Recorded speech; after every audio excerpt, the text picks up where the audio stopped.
நானும் நனைவதற்கு தயாராக இருக்கிறேன். மேலே கூரை இல்லை.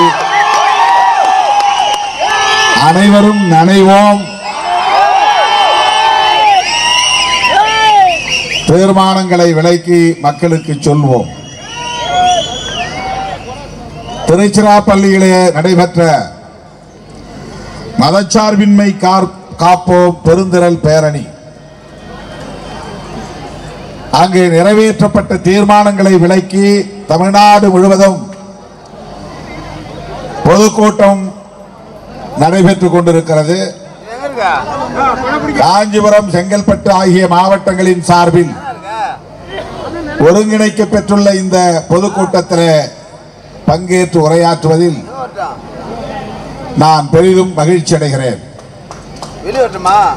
அடுத்து 26ஆம் தேதி ராணிப்பேட்டையிலே நடைபெற இருக்கிற பொதுக்கூட்டத்திலும் கலந்து கொண்டு உரையாற்ற இருக்கிறேன். சும்மா தூறல் வரும் போயிடும். இயற்கை எப்போதும் நம் பக்கம். அப்படியே பெய்தாலும் நாம் அதனையும் எதிர்கொள்வோம், வரவேற்போம். தோழர்களே,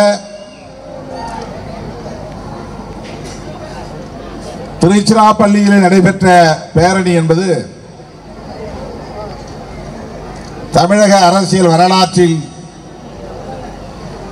வேறு எந்த ஒரு அரசியல் கட்சியும் முன்னெடுக்காத ஒரு முயற்சி. ஏன் இந்திய அளவிலேயே சொல்லலாம். மதச்சார்பின்மையை பாதுகாப்பதற்கென்று லட்சக்கணக்கான சிறுத்தைகள் திரண்ட பேரணி, அதுவும் கோட்டு சூட் அணிந்து வீடு நடை போட்டோம். பலருக்கும் வயிற்றெரிச்சல், சில பேருக்கு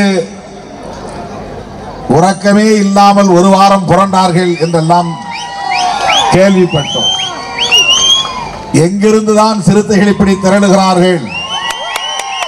இத்தனை காலம் இவர்கள் எந்த குகைகளிலே இருந்தார்கள்?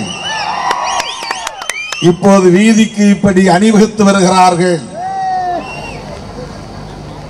என்று பலரும் வியப்பிலே விழிகளை விரித்து பார்க்கிறார்கள். இப்போதெல்லாம் தமிழ்நாட்டிலே பேரணியாக இருந்தாலும், பொதுக்கூட்டமாக இருந்தாலும், மாநாடாக இருந்தாலும் கோடிக்கணக்கிலே பணத்தை கொட்டி இறைத்து ஆட்களை திரட்டி வந்து 8 மணி வரையில் அமர வைப்பதிலேயே அவர்களுக்கு பெரும் போராட்டமாகி விடுகிறது. அதன் பிறகு உட்கார முடியாதவர்களால். ஆனால் நள்ளிரவுக்கு மேலும் சிறுத்தைகள் காத்து கிடக்கிறார்கள். 1 மணி ஆனாலும் கலைந்து செல்ல மறுக்கிறார்கள். செகண்ட் ஷோ கிடையாது என்று சொல்லி விரட்டக்கூடிய அளவுக்கு சிறுத்தைகள் மட்டும் எப்படி இந்த எழுச்சியோடு இருக்கிறார்கள்? இது பலருக்கும் $1,000,000 கொஸ்டின், கோடி ரூபாய் மதிப்புள்ள கேள்வி. நம்முடைய மேடைகளில் கதாநாயகர்கள் யாரும் இல்லை. திரையுலகத்தை சார்ந்த முன்னாள் இந்நாள் இயக்குனர்கள் யாரும் இல்லை. நாம் மக்களோடு இருப்பவர்கள், மக்களுக்காக பணியாற்றக்கூடியவர்கள், மக்களை போலவே களத்தில் நிற்பவர்கள். அவரவர் சொந்த பணத்தில் ஆங்காங்கே மாவட்ட பொறுப்பாளர்கள், மாநில பொறுப்பாளர்கள் பெருமுயற்சி எடுத்து மக்களை திரட்டி வந்தார்கள். அது எந்த மாநாடாக இருந்தாலும், பேரணியாக இருந்தாலும், இன்றைக்கு தமிழ்நாட்டிலே இப்படி தன்னியல்பாக திரளக்கூடிய பெரும் திரள் சிறுத்தைகளாகத்தான் இருக்கிறார்கள் என்பதை யாராலும் மறுக்க முடியாது. நமக்கு எந்த பின்புலமும் கிடையாது. ஊடகங்கள் நமக்கு ஆதரவாக நம் நிகழ்வுகளுக்கு முன்னும் எழுத மாட்டார்கள், பின்னும் எழுத மாட்டார்கள். எத்தனை லட்சம் பேர் திரண்டாலும் நமக்கு 3 காலம் ஒதுக்குவார்கள், அவ்வளவுதான். சில பத்திரிகைகளில் ஒரு காலம் மட்டும்தான், ஒரே ஒரு பத்தி மட்டும்தான் ஒதுக்குவார்கள். நான் தவறி ஏதேனும் பேசிவிட்டால் அதை எடுத்து பூதாகரப்படுத்துவார்கள். திருமாவளவன் தொண்டர்களை பார்த்து பல்லை கடித்தார், நரநரவென்று கடித்தார், ஆவேசமாக சத்தம் போட்டார்.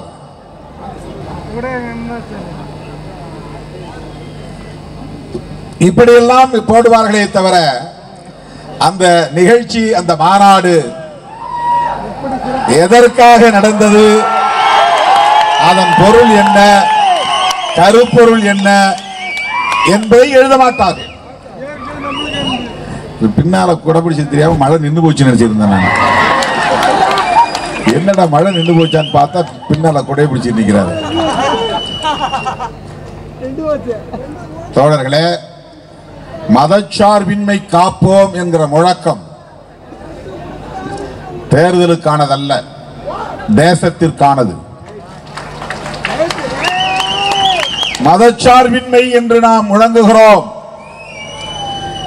இது கூட்டணி கணக்குகளின் அடிப்படையில் முன்வைக்கிற அரசியல் அல்ல. எடப்பாடியார் 2 முழக்கம் சேர்த்து வைக்கிறார். தமிழ்நாட்டை காப்போம், மக்களை, தமிழ்நாட்டை மீட்போம், மக்களை காப்போம். யாரிடமிருந்து தமிழ்நாட்டை மீட்கப் போகிறார்? என்ன நெருக்கடிகளிலிருந்து மக்களை காப்பாற்ற போகிறார்? மக்கள் விரோதிகளை கூட வைத்துக் கொண்டு, பிஜேபி காரர்களை கூடவே வைத்துக் கொண்டு, சங்க பரிவாரங்களை கூடவே அழைத்துக் கொண்டே போகிறார். மக்களை காப்போம் என்கிறார். நாம் மதச்சார்பின்மை காப்போம் என்கிறோம். இரண்டுக்கும் மிகப்பெரிய வேறுபாடு இருக்கிறது. எடப்பாடி அவர்கள் முன்வைக்கக்கூடிய முழக்கம் திமுகவுக்கு எதிரானது. அவங்க ஆளுங்கட்சியா இருக்கிறாங்க, ஆட்சியிலிருந்து அகற்றிவிட்டு எங்க கையில மறுபடியும் ஆட்சியை கொடுங்க. இதுதான் அந்த முழக்கத்தின் உண்மையான பொருள். அதுக்கு பொழிப்புரை எழுதணும்னா என்னன்னா, திமுகவை ஆட்சி கட்டிலிருந்து இறக்குங்க, மறுபடியும் என்ன முதலமைச்சர் ஆக்குங்க. அதுதான் அந்த 2 முழக்கங்களுக்கான பொழிப்புரை, விளக்க உரை. நாம் வைக்கிற இந்த கோரிக்கை அல்லது இந்த அறைகூவல், இது கோரிக்கை அல்ல, அறைகூவல். அறைகூவல் என்றால் அனைத்து தரப்பு ஜனநாயக சக்திகளுக்கும் நாம் விடுக்கிற அழைப்பு. மதச்சார்பின்மை காப்போம். மிகவும் நுட்பமான ஒரு அரசியல் இது. நம்ம எல்லாம் மனிதர்களாய் தலைநிமிர வைத்த நம்முடைய மகத்தான தலைவர் புரட்சியாளர் அம்பேத்கர் அவர்கள் வகுத்தளித்திருக்கிற அரசமைப்பு சட்டத்தின் உயிர் மூச்சு கோட்பாடு மதச்சார்பின்மை. ஆழமான அரசியல் இது. அரசியல் புரிதல் உள்ளவர்களால் தான் இதன் முக்கியத்துவத்தை புரிந்து கொள்ள முடியும். கோட்பாட்டு புரிதல் உள்ளவர்களால் மட்டும்தான் சிறுத்தைகளின் நகர்வுகளை புரிந்து கொள்ள முடியும்.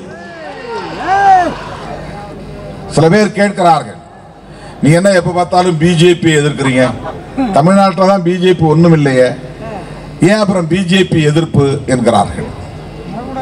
2026 வரப்போவது சட்டமன்ற பொதுத் தேர்தல் தானே, இது நாடாளுமன்ற பொதுத் தேர்தல் இல்லையே, அப்படி என்றால் ஏன் நீங்கள் பிஜேபியை எதிர்க்கிறீர்கள்? இது ஒரு கேள்வி.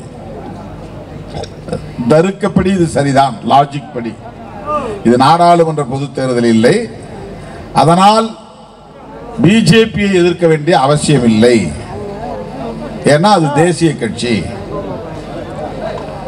இப்படி கேள்வி எழுப்புகிறார்கள். இதில் தான் விடுதலை சிறுத்தைகள் பிறரிடமிருந்து வேறுபடுகிறது. சட்டமன்ற பொதுத் தேர்தலையோ நாடாளுமன்ற பொதுத் தேர்தலையோ மட்டுமே கணக்கு செய்து அந்த அடிப்படையில் களப்பணிகளை செய்யக்கூடியவர்கள் அல்ல விடுதலை சிறுத்தைகள். எங்களுக்கு தேர்தல் கணக்குகள் 2ஆம் பட்சம் 3ஆம் பட்சம் தான், அது எங்களுக்கு முதன்மையானதல்ல.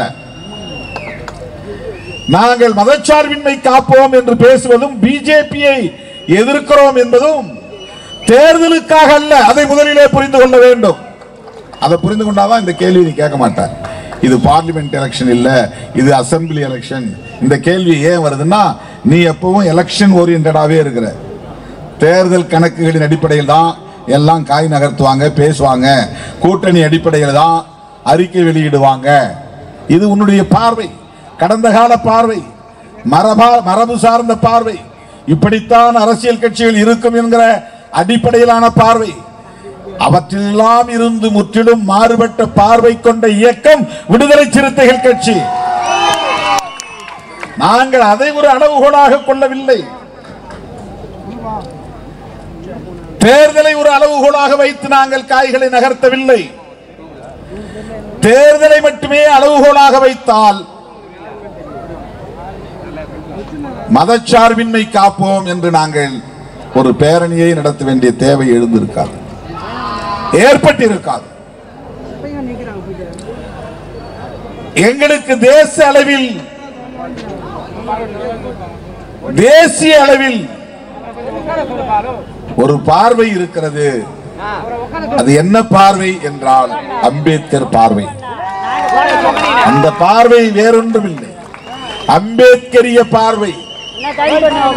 அது என்ன அம்பேத்கரிய பார்வை? அரசமைப்பு சட்டம் என்பது தமிழ்நாட்டுக்குரியதல்ல, மாநிலத்திற்குரியதல்ல, இந்திய தேசத்திற்குரியது. அரசமைப்பு சட்டம் ஒரு புதிய இந்தியாவை உருவாக்குவதற்காக புரட்சியாளர் அம்பேத்கர் அவர்களால் வடிவமைக்க பெற்றிருக்கிறது. அதை வெறும் சட்டமாக பலரும் பார்க்கிறார்கள், வழக்கமான சட்டமாக. அது வெறும் சட்டமாக இருந்திருந்தால் அதற்கு லா அல்லது ஆக்ட் அல்லது கோட் என்று பெயர் வைத்திருப்பார்கள். கான்ஸ்டிடியூஷனல் லா என்று பெயர் வைத்திருக்கலாம், கான்ஸ்டிடியூஷனல் ஆக்ட் என்று பெயர் வைத்திருக்கலாம், அல்லது கான்ஸ்டிடியூஷனல் கோட் CODE கோட் என்று பெயர் வைத்திருக்கலாம். இதெல்லாம் சட்டத்திற்கான சொற்கள். இது constitution of India.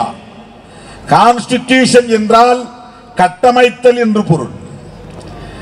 Constitution of India என்றால் இந்தியாவை கட்டமைத்தல் என்று பொருள். ஏன் இந்தியாவை கட்டமைக்க வேண்டும்? ஏற்கனவே இந்தியா இல்லையா என்ற கேள்வி எழும். ஏற்கனவே இந்தியா இருக்கிறது, அது வேண்டாம், புதிய இந்தியா வேண்டும். அதுதான் அம்பேத்கர் சொல்லுவது. ஏற்கனவே இருக்கிற இந்தியா வேண்டாம், அப்படி நேரடியாக சொல்லவில்லை. புதிய இந்தியாவை கட்டமைப்போம் நேரடியாக சொல்லுகிறார். அந்த புதிய இந்தியா எப்படி இருக்கும்? மதசார்பற்ற ஒரு இந்தியாவாக இருக்கும். புதிய இந்தியா எப்படி இருக்கும்? சாதி பாகுபாடு இல்லாத இந்தியாவாக இருக்கும். புதிய இந்தியா எப்படி இருக்கும்? ஆண் பெண் என்கிற பாகுபாடு இல்லாத இந்தியாவாக இருக்கும். புதிய இந்தியா எப்படி இருக்கும்? சகோதரத்துவம் உள்ள இந்தியாவாக இருக்கும். புதிய இந்தியா எப்படி இருக்கும்? எல்லோரும் சமம் என்கிற சமத்துவ இந்தியாவாக இருக்கும். இதுதான் புரட்சியாளர் அம்பேத்கர் கண்ட கனவு. அவர் விரும்பிய புதிய இந்தியா. அப்படி ஒரு இந்தியாவை உருவாக்க வேண்டுமானால் அதற்கான ஒரே அடித்தளம் அரசமைப்பு சட்டம் தான். அந்த அரசமைப்பு சட்டம் என்ன சொல்லுகிறதோ அதன்படி அரசு உருவானால், அரசு செயல்பட்டால், அரசு இயங்கினால் புதிய இந்தியா உருவாகிவிடும், சமத்துவ இந்தியா உருவாகிவிடும். அங்கே சாதிய பாகுபாடுகள் இருக்காது, மதத்தின் பெயரால் பாகுபாடுகள் இருக்காது, பாலினத்தின் பெயரால் பாகுபாடுகள் இருக்காது, ஒடுக்குமுறைகள் இருக்காது, ஆதிக்கம் இருக்காது, சுரண்டல் இருக்காது, சகோதரத்துவம் மலரும், சமத்துவம் மலரும். அரசமைப்பு சட்டம் 100 விழுக்காடு நடைமுறைப்படுத்தப்பட்டால் அந்த அரசமைப்பு சட்டத்தில் என்ன இருக்கிறது என்பதை சொல்லுவதுதான் அரசமைப்பு சட்டத்தின் முகப்புரை. புஸ்தகங்கள்ல முன்னுரைன்னு இருக்கும், கான்ஸ்டிடியூஷன்ல இருக்கிறது ப்ரீஃபேஸ் இல்ல, பிரியாம்பிள். மற்றதுல இருக்கிறதெல்லாம் இங்கிலீஷ்ல ப்ரீஃபேஸ், அத முன்னுரைன்னு சொல்லுவாங்க. கான்ஸ்டிடியூஷன்ல இருக்கிற முதல் புத்தகத்தை திறந்த உடனே இருப்பது பிரியாம்பிள். பிரியாம்பிள் அதை தமிழ்ல என்ன சொல்றோம்னா முகப்புரைன்னு சொல்றோம். அது என்ன சொல்லுகிறது என்றால், இந்த பின்னால் இருக்கிற அத்தனை பக்கங்களிலும் ஆர்டிகிள் 1, 2, 3 என்று இருக்கிறது. பல பட்டியல்கள் இருக்கின்றன. ஆங்கிலேயர் இந்த நாட்டை விட்டு வெளியேறிய பிறகு இங்கே ஒரு அரசு உருவாகிறது. முன்பிருந்த அரசு பிரிட்டிஷ் அரசு, வெள்ளையன் அரசு, ஏகாதிபத்திய அரசு, அந்நியன் அரசு, ஆங்கிலேயன் அரசு. அவனை விரட்டிவிட்டோம். 1947 ஆகஸ்ட் 15 விரட்டிவிட்டோம். அதன் பிறகு நாங்கள் உருவாக்குகிறோம் ஒரு அரசு. அந்த அரசு இறையாண்மையுள்ள, சமதர்மமுள்ள, மதச்சார்பற்ற ஜனநாயக குடியரசு. இதான் அந்த பிரியாம்பிள்ல சொல்லப்படுவது. நாங்க உருவாக்க போற அரசு வெறும் மக்கள் அரசுன்னு சொல்லி முடிக்கல, அல்லது வெறும் குடியரசுன்னு சொல்லி முடிக்கல. அந்த அரசு sovereign, socialist, secular, democratic republic. இதுதான் டெல்லியில் இருக்கிற அரசு. ரிபப்ளிக் அப்படின்னு ஒரு வரியில சொல்லிட்டு போயிருக்கலாம். ரிபப்ளிக்னா மறுபடியும் மக்கள்கிட்ட வந்துருச்சுன்னு அர்த்தம். பப்ளிக்னா பொதுமக்கள், ரீபப்ளிக்னா மறுபடியும் பொதுமக்கள்கிட்ட வந்துருச்சு. யாரோ ஒருத்தன் சில பேருடைய கையில் இருந்துச்சு. அவன் வெள்ளைக்காரனா இருந்தான், அவன் அந்நியனா இருந்தான், ஆங்கிலேயனா இருந்தான். அவன் சில பேருக்காக இந்த நாட்டை ஆண்டுகிட்டு இருந்தான், மக்களுக்காக ஆளல. அது மக்களுடைய அரசு இல்ல. இப்ப நாங்க உருவாக்கி இருக்கிற அரசு மக்கள்கிட்ட வந்துருச்சு. அதனால இதுக்கு பேரு குடியரசு. குடின்னா மக்கள், அரசுன்னா மக்களுடைய அரசு, குடிமக்கள் அரசு. ரிபப்ளிக், ரிபப்ளிக் அது எப்படிப்பட்டதாக இருக்கும்? ஜனநாயக குடியரசாக இருக்கும். அத்துடன் நின்று விடவில்லை. அது எப்படிப்பட்டதாக இருக்கும்? மதசார்பற்ற ஜனநாயக குடியரசாக இருக்கும். அத்துடன் நிறுத்திவிடவில்லை. அது எப்படிப்பட்டதாக இருக்கும்? சமதர்மம் உள்ள மதசார்பற்ற ஜனநாயக குடியரசு. அத்துடன் நின்றுவிடவில்லை. அது எப்படிப்பட்டதாக இருக்கும்? இறையாண்மையுள்ள, சமதர்மம் உள்ள, மதசார்பற்ற ஜனநாயக குடியரசு. இவ்வளவு பெரிய definition. What is union government? இந்தியாவின் ஒன்றிய அரசுனா என்ன அப்படிங்கிறது இவ்வளவு பெரிய டெபினிஷன். இதுல 5 வார்த்தைகள் இருக்கு. சாவரின் அப்படின்னா இறையாண்மை இல்லை அப்படின்னா என்ன அர்த்தம்னா, இறையாண்மை இல்லை என்ன அர்த்தம்னா, நாங்கள் எங்களை நாங்களே ஆண்டு கொள்வோம், வேறு எவனையும் நாங்கள் டிபெண்ட் பண்ணி இருக்க மாட்டோம். இன்னொரு நாட்டையோ இன்னொரு அரசாங்கத்தையோ ஏகாதிபத்தியத்தையோ யாரையும் நாங்கள் சார்ந்திருக்க மாட்டோம். அவன் சட்டம் எங்களை ஆளாது. நாங்களே எங்களை ஆண்டு கொள்வதற்கான ஆளுமை உள்ளவர்களாக இருக்கிறோம். ஆண்மைனா ஆளுமை என்று பொருள். இறையாண்மை என்றால் அரசாளுமை அப்படின்னு பொருள். இறைன்னா அரசு, இறைவன் அப்படின்னா அரசன் பொருள்.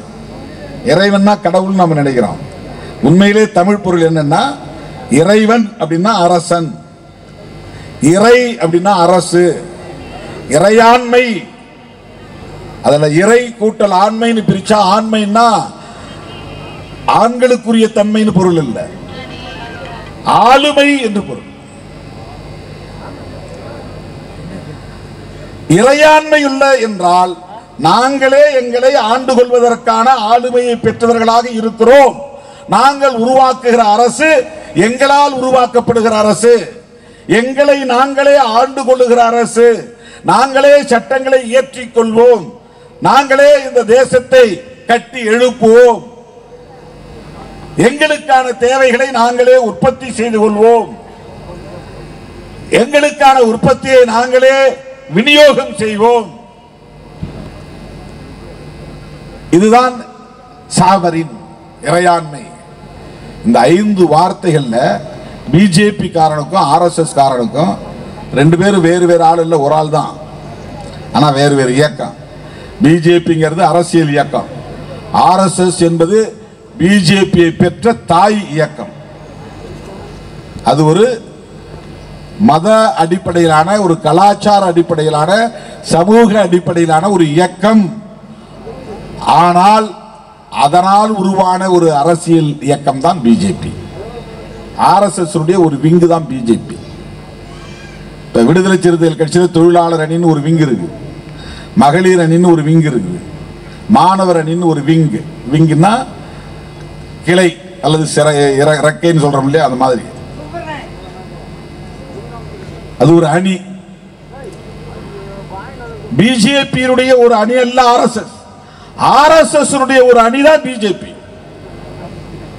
அதனால்தான் ஆர்எஸ்எஸ் தலைவர் சொல்றாரு, 75 வயசு மேல இருக்கவெல்லாம் ஓய்வு எடுத்துங்கன்றாரு. இன்டைரக்டா மோடிக்கு வந்து பாடம் போடுறாரு.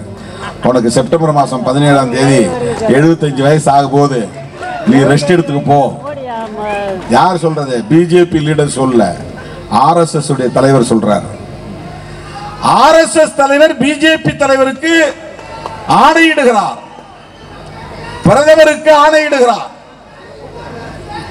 75 வயது ஆனால் பொதுப்பணியில் இருந்து நீங்கள் பதவிகளில் இருந்து விலக வேண்டும். இதுதான் அவர் சொல்றார். ஆக இந்த ஆர்எஸ்எஸ் காரர்களுக்கும் பிஜேபி காரர்களுக்கும் இந்த 5 வார்த்தைகளிலே 2 வார்த்தைகள் கண்ணை உறுத்துகின்றன.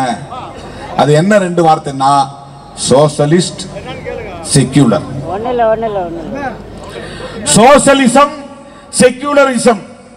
இசம் இசம்னு முடிஞ்சா அதுக்கு பேர் கொள்கைன்னு அர்த்தம்.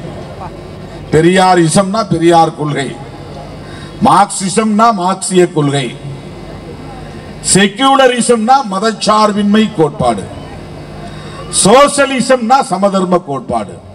சமதர்ம கோட்பாடுனா எல்லாருக்கும் எல்லாம் கிடைக்கணுங்கிறதா சமதர்மம். எல்லோருக்கும் எல்லாம் கிடைக்கணும். எனக்கு கல்வி கிடைக்கும், உனக்கு கல்வி கிடைச்சா எனக்கும் கல்வி கிடைக்கணும். உனக்கு 3 வேளை சாப்பாடு கிடைச்சா எனக்கு 3 வேளை சாப்பாடு கிடைக்கணும். உனக்கு உடுத்திக்கொள்ள உடை கிடைத்தால் எனக்கு உடுத்திக்கொள்ள உடை கிடைக்கணும். உனக்கு வேலை வாய்ப்பு கிடைக்கணும், எனக்கு வேலை வாய்ப்பு கிடைக்கணும். இதுதான் சோசலிசம். அது அவனுக்கு பிடிக்கல. யாருக்கு?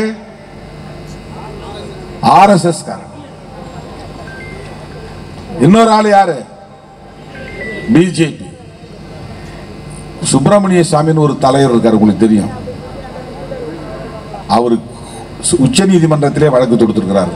இந்த கான்ஸ்டிடியூஷன்ல பிரியாம்பிள்ங்கிறதுல 2 வார்த்தை இருக்கு, இந்த 2 வார்த்தையை நீக்கணும்.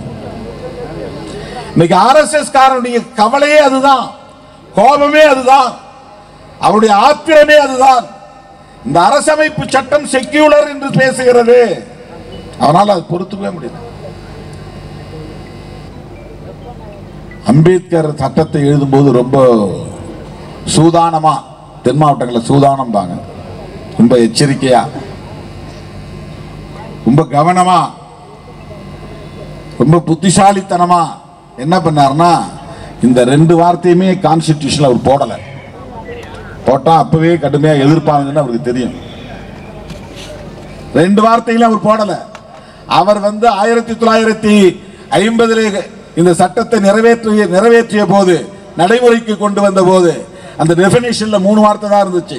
சாவரின், டெமோக்ராட்டிக், ரிபப்ளிக், அவ்வளவுதான். ஏன் நம்ம காங்கிரஸோட இருக்கிறோம் அப்படின்னு சில பேர் கேள்வி கேட்பான். இங்கதான் நீங்க முக்கியமா கவனமா கேட்கணும். காங்கிரஸோட நமக்கு முரண்பாடுகள் இல்லையா? இருக்கு. அவர்களோடு நமக்கு விமர்சனங்கள் இல்லையா? இருக்கு. ஆனா ஏன் காங்கிரஸோட நிக்கிறோம்னா, ரொம்ப முக்கியமான புள்ளி அது என்னன்னா, இந்திரா காந்தி அம்மையார் விசா சட்டத்தை கொண்டு வந்த போது 1976 ஜெயபிரகாஷ் நாராயணன் போன்ற தலைவர்களை எல்லாம் வேட்டையாடினார். மொரார்ஜி தேசாயை கைது செய்தார், வாஜ்பேயை கைது செய்தார். தமிழ்நாட்டிலே திமுக தலைவர்களை எல்லாம் கைது செய்து இன்றைய முதல்வர் ஸ்டாலின் உட்பட கைது செய்யப்பட்டு சிறை கொட்டடியில் அடைக்கப்பட்டார்கள். ராஜ்நாராயணன் கைது செய்யப்பட்டார், லல்லு பிரசாத் யாதவ் கைது செய்யப்பட்டார், இப்படி சொல்லிட்டே போலாம். இந்திய அரசியலின் ஒரு இருண்ட காலம் இந்திரா காந்தி அம்மையார் மிசா கொண்டு வந்த காலம். மிசா என்றால் அது ஆங்கில சொல்லின் சுருக்கம், MISA. தமிழ்ல மிசா மிசான்னு சொல்றோம். MISA என்ன அர்த்தம்னா maintenance of internal security act. அது ஒரு சட்டத்தினுடைய பெயர். தேசிய உள்நாட்டு பாதுகாப்பு சட்டம். அது உள்நாட்டு பாதுகாப்பு பராமரிப்பு சட்டம்.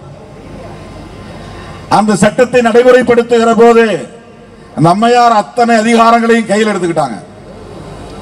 யாரும் எதிர்த்து பேச முடியாது, அறிக்கை கொடுக்க முடியாது. அரசாங்கத்துக்கு எதிராக யாராவது வாய் திறந்தால் உடனே அவங்களை தூக்கி உள்ள போட்டுருவாங்க. மிஸ்ஸாவில் போனா ஒரு வருஷத்துக்கு பெயில் கிடையாது, அந்த ஆக்ட்ல உள்ள போனா. அப்படிப்பட்ட காலத்திலே இந்திரா காந்தி அம்மையார் செய்த மிக முக்கியமான ஒரு செயல் என்னவென்றால், இந்த அரசமைப்பு சட்டத்தின் பிரியாம்பிள் என்கிற முகப்புரை பகுதியில் ஒரு திருத்தம் கொண்டு வந்து வெளிப்படையாக அம்பேத்கர் என்ன சொல்ல விரும்பினாரோ, பதிவு செய்ய விரும்பினாரோ அதை வெளிப்படையாக பதிவு செய்தார். அவர் இணைத்த சொற்கள் 3, அதிலே முக்கியமானவை 2, சோசலிஸ்ட், செக்யூலர் என்பது. அந்த அம்மையாருக்கு தெரியும் எதிர்காலத்திலே சங்கிகள் வருவார்கள், ஒருவேளை வலிமை பெற்றாலும் வருவார்கள், ஆட்சிக்கு வந்தாலும் வருவார்கள். அப்படி வருகிற போது இந்த அரசமைப்பு சட்டத்தை தூக்கி எறிந்து விடவும் வாய்ப்பு இருக்கிறது. மிக இலகுவாக அவர்கள் இந்த அரசாங்கத்திற்கு ஒரு மதத்தை அறிவிக்க வாய்ப்பு இருக்கிறது. இதை தடுக்க வேண்டும் என்று விரும்பியவர் இந்திரா காந்தி அம்மையார். இந்திரா காந்தி அம்மையார் ஜவஹர்லால் நேரு அவர்களின் மகள், காந்தி அடிகளின் மாணவி. புரட்சியாளர் அம்பேத்கரை தலைவராக ஏற்றுக்கொண்டவர் இல்லை. ஆனால் புரட்சியாளர் அம்பேத்கர் அவர்களால் எழுதப்பெற்ற அரசமைப்பு சட்டத்தின் முகப்புறையிலே இருக்கிற முக்கியமான கோட்பாட்டில் அடிப்படை கூறுகளாக இருக்கின்ற அந்த சொற்களை எல்லாம் வலுப்பெறச் செய்ய வேண்டும் என்பதிலே ஆர்வம் காட்டினார். அவர் RSS மனநிலை உள்ளவராக இருந்திருந்தால், கோல்வாக்கரை ஏற்றுக்கொள்ளக்கூடியவராக இருந்திருந்தால், வீர சாவர்கரை ஏற்றுக்கொள்ளக்கூடியவராக இருந்திருந்தால் இந்த செயலை அவர் செய்திருக்க மாட்டார். அவர் அடிப்படையிலே புரட்சியாளர் அம்பேத்கரின் சிந்தனைகளுக்கு ஏற்ப செயல்படக்கூடியவராக இருந்தார், அதை ஏற்றுக்கொள்ளக்கூடியவராக இருந்தார். அதனால்தான் ஒரு அம்பேத்கரிஸ்ட் அந்த இடத்திலே இருந்தால் என்ன செய்வானோ, தப்பித்தவரை திருமாவளவன் அந்த இடத்தில் இருந்தால் என்ன செய்திருப்பானோ, அந்த உணர்வின் அடிப்படையிலே இந்திரா காந்தி அம்மையார் அரசமைப்பு சட்டத்திலே திருத்தம் கொண்டு வந்து சோசலிஸ்ட், செக்யூலர் என்கிற 2 சொற்களையும் இணைத்தார். ஃப்ரெட்டர்னிட்டி என்கிற இடத்திலே இன்டெகிரிட்டி, யூனிட்டி என்பது மட்டும் இருந்தது. இன்டெகிரிட்டி என்கிற வார்த்தையையும் இணைத்தார். 3 அமெண்ட்மெண்ட் கொண்டு வந்தவர் இந்திரா காந்தி அம்மையார். இந்த ஒரு காரணத்திற்காகவே நாம் காங்கிரஸோடு நெடுங்காலத்திற்கு பயணிக்க முடியும், அவர்களோடு நாம் கைகோர்த்து நிற்க முடியும். இந்திரா காந்தி அம்மையாருக்கு என்ன தேவை வந்தது? இந்த தேசத்தை ஒரு செக்யூலர் நேஷன் என்று உருவாக்க வேண்டும் என டெல்லியிலே உருவாக்கி இருக்கிற அரசை ஒரு மதசார்பற்ற அரசாக கட்டமைக்க வேண்டும் என்கிற தேவை இந்திரா காந்தி அம்மையாருக்கு ஏன் எழுந்தது? இந்த இடத்துல நாம் நேருவையும் காந்தியையும் பாராட்டாமல் இருக்க முடியாது, நன்றி பெருக்கோடு நினைந்து பார்க்காமல் இருக்க முடியாது. காந்தியடிகளோடு புரட்சியாளர் அம்பேத்கர் அவர்களுக்கு மிகப்பெரிய அளவிலே முரண்பாடுகள் இருந்தன, மோதல்கள் இருந்தன, கடுமையான விமர்சனங்கள் இருந்தன. காந்தியின் குடிலில் நாட்டு வெடிகுண்டை வீசுவதற்கு நான் தயாராக இருக்கிறேன் என்று ஆத்திரப்படக்கூடிய அளவுக்கு புரட்சியாளர் அம்பேத்கர் காந்தியடிகளை கடுமையாக விமர்சித்தார். அக்குளிலே கத்தியை மறைத்து வைத்துக் கொண்டு உதடுகளிலே புன்னகையை காட்டுகிற ஒருவர் மகாத்மா என்று சொன்னால் காந்தியும் ஒரு மகாத்மா தான் என்று காந்தியடிகளை விமர்சித்தவர் புரட்சியாளர் அம்பேத்கர்.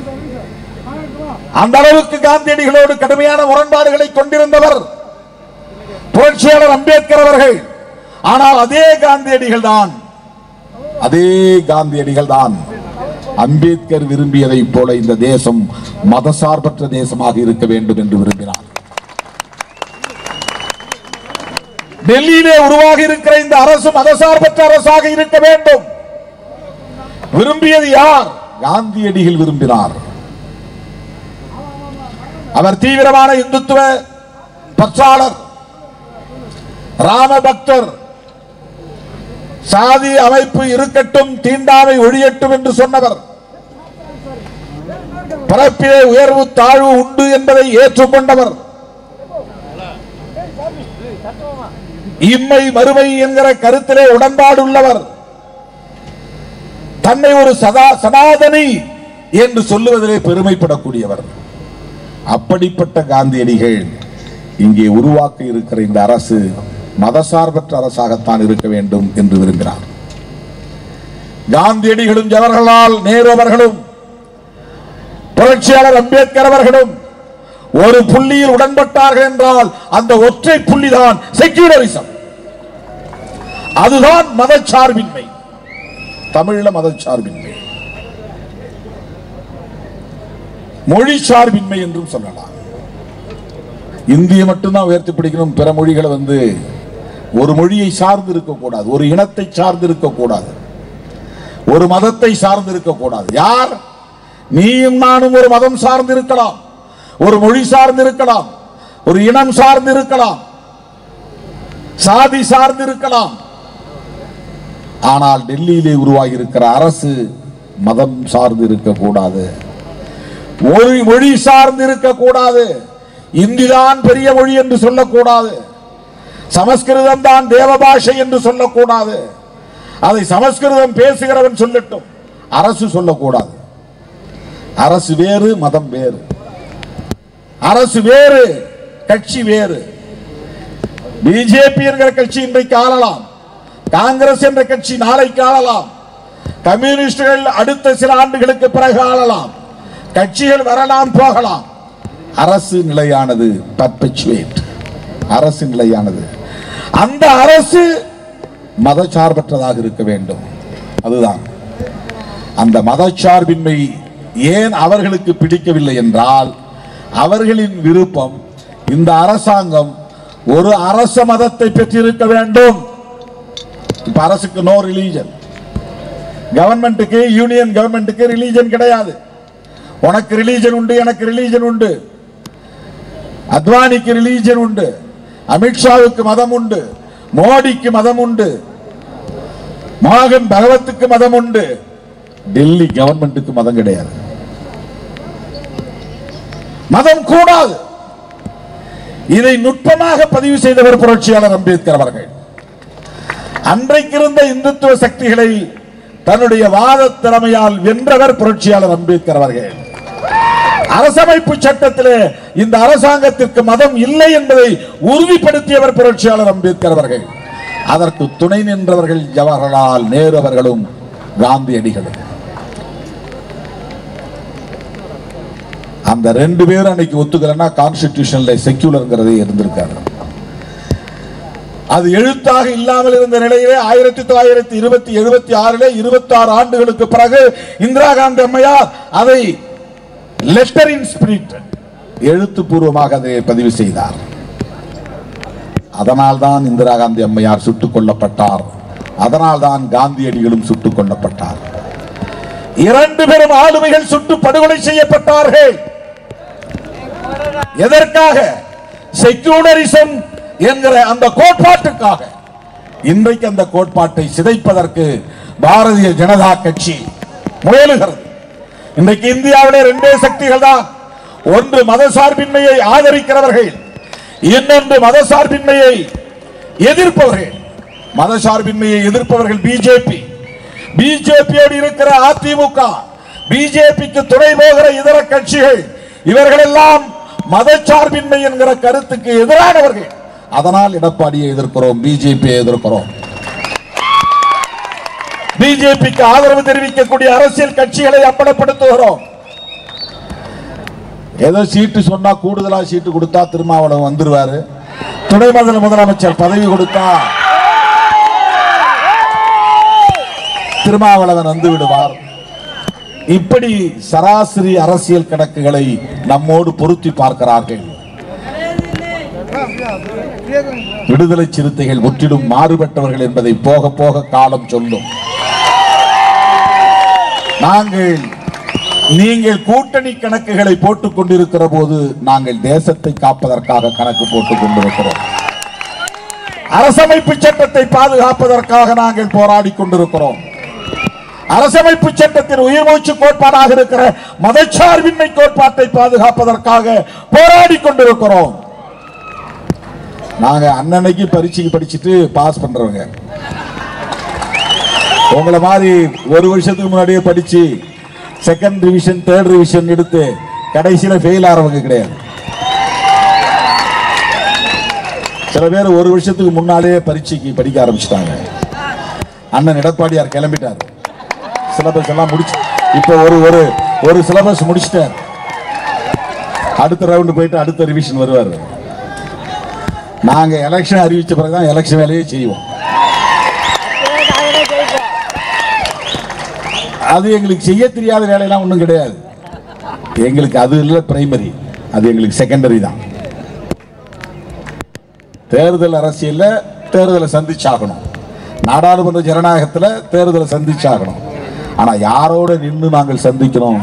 மதச்சார்பின்மை கருத்தை ஆதரிக்கிற கட்சி திமுக, மதச்சார்பின்மை கருத்தை ஆதரிக்கிற கட்சி காங்கிரஸ், மதச்சார்பின்மை கோட்பாட்டை ஆதரிக்கிற கட்சிகள் இடதுசாரி கட்சிகள், மதச்சார்பின்மை கோட்பாட்டை பாதுகாக்க வேண்டும் என்கிற அணி ஒரு புறம், மதச்சார்பின்மையை சிதைப்போம் என்கிற அணி ஒரு புறம்.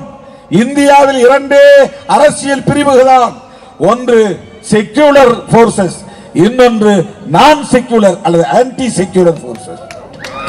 Anti secular forces, anti secular யார் என்றால் பிஜேபி, ஆர்எஸ்எஸ், ஏடிஎம்கே அன்கோ, அவங்க கூட யார் யாரெல்லாம் இருக்கிறாங்களோ அவங்க.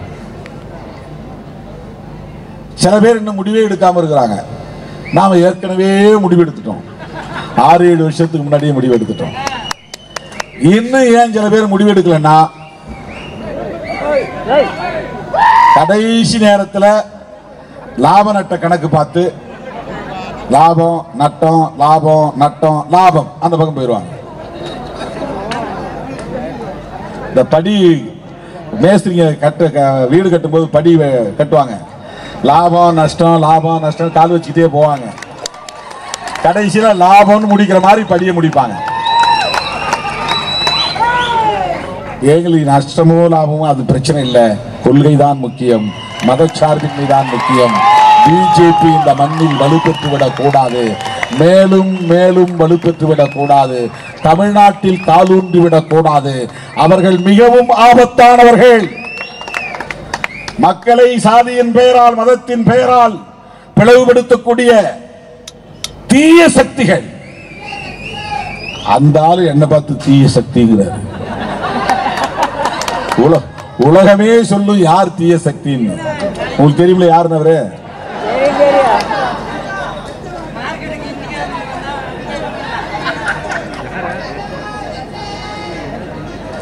தேசத்தை பாதுகாப்பது என்ன? நீங்க தமிழ்நாட்டுக்குள்ள ஏதோ 4 எம்எல்ஏ வச்சிருக்கீங்க, தேசத்தை காப்பாத்துறீங்களா அப்படின்னு சில அற்பர்கள் கேட்கிறாங்க. ஐடியாலஜிகளா நாங்க நிக்கிறோம் பாருங்க, அதுவே எங்களுடைய பெரிய பங்களிப்பு. கருத்தியல் சார்ந்து நாங்கள் எந்த லாப நட்ட கணக்குகளும் போடாமல் கருத்தியல் சார்ந்து ஒரு அணியை உருவாக்கி அந்த அணியோடு நாங்கள் பயணிக்கிற முடிவை உறுதிப்பாட்டோடு எடுத்திருக்கிறோமே, அதுதான் எங்களுக்கான சிறப்பு. மக்கள் ஒரு நாள் விடுதலை சிறுத்தைகளை முழுமையாக ஏற்கிற காலம் வரும்.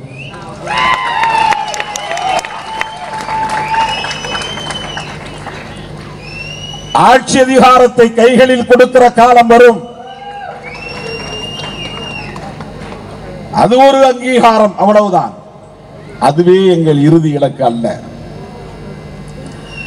பிஜேபி RSS தமிழ்நாட்டிலே வலுப்பெற்று விட்டால் முஸ்லிம்களுக்கு எதிரான வெறுப்பு அரசியலையும் கிறிஸ்தவர்களுக்கு எதிரான வெறுப்பு அரசியலையும் இன்னும் தீவிரப்படுத்துவார்கள், கூர்மைப்படுத்துவார்கள், ஆழப்படுத்துவார்கள், வலிமைப்படுத்துவார்கள். இந்து முஸ்லீம் கலவரத்தை தூண்டுவார்கள், வன்முறைகளை தூண்டுவார்கள். எலெக்ஷன் நேரத்தில் என்னென்ன பண்ண போறாங்க தெரியல, பண்ணுவாங்க. அதான் அவங்க எல்லா மாநிலங்களிலும் அப்படி பண்ணிக்கிட்டு இருக்கிறாங்க. மதம் சார்ந்த வன்முறைகளை தூண்டுவது. விடுதலை சிறுத்தைகளை எங்க அணிக்கு வாங்கன்னு அவங்க கூப்பிடுறது எதுக்குன்னா, நம்ம மேல இருக்கிற கரிசனம் கிடையாது, திமுக கூட்டணியை உடைக்கணுங்கிறதா அவங்க நோக்கம். அது எடப்பாடியார் அவர்களுக்கு கொடுக்கப்பட்டிருக்கிற அஜெண்டா. நீ இப்படிதான் பேசணும், எப்படியாவது திருமாவளவனை பிடிச்சு வெளியே கொண்டு வா, துணை முதலமைச்சர் தரேன்னு சொல்லு, கூடுதலா சீட்டு தரேன்னு சொல்லு, இன்னும் கொஞ்சம் ஆசையை காட்டு, அவன் மயங்குற அளவுக்கு ஆசையை காட்டு. அவன் வெளியே வந்தா ஒன்னொன்னா பிடிங்கலாம், செங்கல்ல உருவிடலாம், கூட்டணியை உடைச்சிடலாம். இது யாரோ வெளியில இருந்து ஏற்பாடு செய்து அண்ணன் எடப்பாடி அவர்களுக்கு சொல்லி தந்து இப்படி சொல்லுங்க. உண்மையிலேயே அவர் ஆட்சியை அமைக்கிறோம், திமுக ஆட்சி வேண்டாம், அண்ணா திமுக ஆட்சி, அது அம்மா ஆட்சின்னு சொன்னாலும் சரி, எம்ஜிஆர் ஆட்சின்னு சொன்னாலும் சரி, அந்த ஆட்சி தான் நாங்கள் அமைக்க போறோம் அப்படின்னு சொல்லியிருந்தால் எந்த சூழலிலும் பிஜேபியோடு நாங்கள் சேர மாட்டோம் என்கிற நிலைப்பாட்டில் உறுதியாக இருந்திருக்க வேண்டும். 2021 சட்டமன்ற பொதுத் தேர்தலில் தோற்று போன அதிமுக முன்னணி தலைவர்கள் எல்லாம் என்ன சொன்னார்கள்? பிஜேபியோட சேர்ந்ததால் தான் நாங்க தோத்து போனோம் சொன்னாங்களா இல்லையா? முன்னாள் அமைச்சர் அண்ணன் ஜெயக்குமார் சொன்னாரா இல்லையா? இப்ப அவர் இல்லைன்னு சொன்னாலும் சொல்லுவார், நான் எப்ப சொன்னேன்னு சொன்னாலும் சொல்லுவார், நான் அப்படி சொல்லவே இல்லைன்னு சொன்னாலும் சொல்லுவார். ஆனா அவர் சொன்னது யூடியூப்ல கிடக்கு. அவர் சொன்னார், நான் இங்க தனிக்காட்டு ராஜா மாதிரி இருந்தேன், ராயபுரம் தொகுதியில முடிசூடா மன்னனா இருந்தேன். கரெக்டா சொல்றான் பாருங்க பசங்க, எந்த அளவுக்கு அரசியல் நுட்பமா கவனித்துக் கொண்டிருக்கிறார்கள் சிறுத்தைகள். முடிசூடா மன்னனா இருந்தேன்.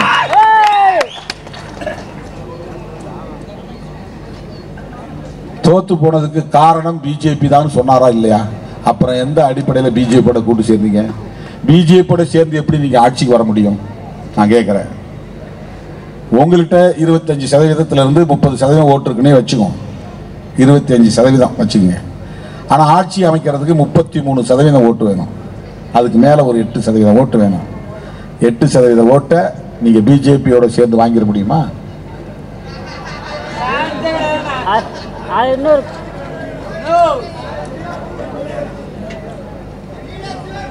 அவங்க ஏற்கனவே வாங்கின ஓட்டுங்கிறது உங்க ஓட்டு, உங்ககிட்ட இருந்த ஓட்டு அங்க கரைஞ்சிக்கிட்டே இருக்கு. நீங்க நாடாளுமன்ற தேர்தலில் பிஜேபிக்கு யார் ஓட்டு போட்டாங்கன்னா, அண்ணா திமுகவில் இருந்தவங்கள அவங்க பிஜேபி பக்கம் ஈர்த்துட்டாங்க. அப்படிதான் போகும் ஓட்டு. நம்ம திமுகவுக்கு ஓட்டே போடக்கூடாதுன்னு வளர்க்கப்பட்டவர்கள் தான் ரெட்டலைக்கு ஓட்டு போட்டவங்க. திமுக வெறுப்பு, கருணாநிதி வெறுப்பு, அதுதான் ரெட்டை இலை ஓட்டு. இப்போ அந்த ஓட்டுக்காரங்க உதயசூரியனுக்கு போறதுக்கு தயங்குறாங்க. உதயசூரியனுக்கு போடலன்னா வேற யாருக்கு போடுறது? ரெட்டலையும் சரியில்லை, எடப்பாடி சரியில்லை, சரி போட்டு தாமரைக்குன்னு போடுறான். திமுக எதிர்ப்பு வாக்குகள் செதறுது, ஏடிஎம்கேவுக்கு போட முடியல. அப்ப உங்க வாக்குகள் மெல்ல மெல்ல சரிகிறது, பிஜேபி பக்கம் நகர்கிறது. உங்கள் வாக்குகள் தான் அது, அதிமுக வாக்குகள் தான். அந்த வாக்குகளை கட்டி காப்பாற்றிக் கொள்ளுங்கள் நான் சொல்றேன். நீங்க யார்? நாங்க இணக்கமா இல்லைன்னு சொல்ல நீங்க யார்? நான் ஜெயலலிதா அம்மாவுக்கு தம்பியா இருந்திருக்கிறேன் ஒரு காலத்தில். அவங்களே சொன்ன ஸ்டேட்மெண்ட், தம்பி திருமாவளவன் எங்கிருந்தாலும் வாழ்க சொன்னாங்களா இல்லையா? அந்த உரிமையோடு சொல்றேன். டிஎம்கே வெர்சஸ் ஏடிஎம்கே தமிழ்நாட்டு அரசியல் முரண்பாடுகள் இருந்தாலும் பிஜேபியோ அல்லது காங்கிரஸ் கூட தேசிய கட்சிங்க வளர முடியாம போனதுக்கு என்ன காரணம்னா எம்ஜிஆர் வளர்ந்ததால தான். எம்ஜிஆர் ஒரு ஆளுமை உருவாகாம இருந்திருந்தா டிஎம்கே வெர்சஸ் காங்கிரஸ் இருந்திருக்கும் அரசியல். 1967 அதன் பிறகு தொடர்ந்து 72 எம்ஜிஆர் கட்சி ஆரம்பிச்ச உடனே அது டிஎம்கே வெர்சஸ் ஏடிஎம்கே மாறி போச்சு. கருணாநிதியா எம்ஜிஆர் அரசியல் மாறி போச்சு. அதனால காங்கிரஸ் போயிடுச்சு பின்னால. அதனால்தான் பிஜேபி இங்க கால் வைக்க முடியல. அதனால்தான் சங்க பரிவாரங்களின் அரசியல் இங்கே வேரூன்றவில்லை. மதவாத அரசியல் வேரூன்றவில்லை. வெறுப்பு அரசியல் வேரூன்றவில்லை. மத வெறியாட்டம் பாபர் மசூதி இடிக்கப்பட்ட போது வட இந்திய மாநிலங்களில் மிகப்பெரிய அளவிலே மத வெறியாட்டம் நடந்தது. வன்முறை வெறியாட்டங்கள் அரங்கேறின. தமிழ்நாடு அமைதியாக இருந்தது. ஏன்னா இங்க பிஜேபிக்கு ஒரு ஹோல்டும் கிடையாது. அவங்க அரசியல் ஈடுபடல. இந்துக்களும் முஸ்லிம்களும் ஒற்றுமையாக இருந்தார்கள். தமிழ்நாட்டிலே பாபர் மசூதி இடிக்கப்பட்ட போது. ஆனால் இன்றைக்கு அவர்கள் மெல்ல மெல்ல இங்கே வேறொன்று துடிக்கிறார்கள். அதற்கு யார் சிவப்பு கம்பளம் விரிப்பது என்றால் மதிப்புக்குரிய மாண்புமிகு மேனாள் முதலமைச்சர் அண்ணன் எடப்பாடி பழனிசாமி அவர்கள். இது தமிழ்நாட்டுக்கே நீங்கள் செய்கிற துரோகம். நினைவிலே வைத்துக் கொள்ளுங்கள். 2026 சட்டமன்ற பொதுத் தேர்தல் முடிந்த பிறகு அதிமுக தொண்டர்கள் சொல்வார்கள், அன்னைக்கே திருமாவளவன் சொன்னாரு, நாம தான் புரிஞ்சுக்கல. பிஜேபியால் அதிமுக வலுவிழந்து விடும் என்று கவலைப்பட்டவன் திருமாவளவன். சில அற்பர்கள் சொல்றான், நீ உன் கட்சியை வளர்க்கறத விட்டுட்டு ஏயா நீ எடப்பாடி கட்சி வீக் ஆயிரும் சொல்லிட்டு இருக்கிற அப்படின்றான். எடப்பாடி கட்சி வீக் ஆயிரும் சொல்லிட்டா என் கட்சி வளராம போயிருமா? விடுதலை சிறுத்தைகள் கட்சி வளராம போயிருமா? சில பேர் அப்படி கணக்கு போடுறான். அதாவது அவன் என்ன சொல்ல வரான்னா, உன் கட்சி நீ வளர்க்கணும்னா நீ கூடுதலா சீட்டு கொடுக்குறவன் கட்சிக்கு அணிக்கு போ, எதை பத்தியும் கவலைப்படாத, பிஜேபி என்ன செஞ்சா செஞ்சுட்டு போனா போறான், உனக்கு 15 சீட்டு 20 சீட்டு கிடைக்கும்ல, உன் கூட இருக்கிறவங்க எல்லாத்துக்கும் ஒரு 10-15 பேர் வாய்ப்பு கொடுக்கலாம் இல்லையா, நீங்க ஜெயிச்சு உள்ள போகலாம் இல்லையா, அதுதானே கட்சி வளர்ச்சி அப்படின்னு நினைக்கிறான். அது அல்ல கட்சி வளர்ச்சி. அம்பேத்கருடைய கொள்கைகளை கட்டி காப்பாற்றுவதுதான் கட்சி வளர்ச்சி. சாதி ஒழிப்பே மக்கள் விடுதலை என்கிற கொள்கையை உறுதிப்பாட்டோடு உயர்த்தி பிடிப்பதுதான் கட்சி வளர்ச்சி. அதுல ஒரு அங்குலம் கூட நீ பின்வாங்க கூடாது. அரசமைப்பு சட்டம் வலுவிழப்பதற்கு எந்த சூழலிலும் இடம் கொடுத்து விடக் கூடாது. மதச்சார்பின்மை என்கிற கோட்பாடு சிதைவதற்கு நாம் ஒருபோதும் இடம் கொடுத்து விடக் கூடாது. இந்த கருத்திலே உடன்பாடு உள்ளவர்களோடு இன்றைக்கு நாங்கள் நெருங்கி நிற்கிறோம். அவங்க எங்களுக்கு என்ன கொடுக்கறாங்க போறாங்கிறது முக்கியம் இல்லை. எங்கள் தலைவர் புரட்சியாளர் அம்பேத்கர் முன்மொழிந்த கொள்கையை பாதுகாப்பதற்கு அவர்களின் துணை எங்களுக்கு தேவைப்படுகிறது. அரசமைப்பு சட்டத்தை பாதுகாப்பதற்கு காங்கிரசின் துணை தேவைப்படுகிறது. சாதி ஒழிப்பு அரசியலை மென்மேலும் முன்னெடுத்து செல்வதற்கு இடதுசாரிகளின் துணை எங்களுக்கு தேவைப்படுகிறது. இதுதான் எங்கள் பார்வை. நாளை 8 ஆக்குவது 8 16 ஆக்குவது உங்கள் பார்வை. 234ஐயும் நீங்களே எடுத்துக் கொள்ளுங்கள் என்று மக்கள் சொல்லக்கூடிய அளவுக்கு நம்பகத்தன்மையை வளர்க்க வேண்டும். அதுதான் முக்கியமானது. ஏன் உனக்கு 4 சீட்டு 5 சீட்டு 234 200 இடம் நீ ஜெயிச்சுக்கோ, ஜனங்க சொல்லணும். அந்த அளவுக்கான நம்பகத்தன்மை, கிரெடிபிலிட்டி, அதுதான் முக்கியமானது. அதுதான் முக்கியமானது.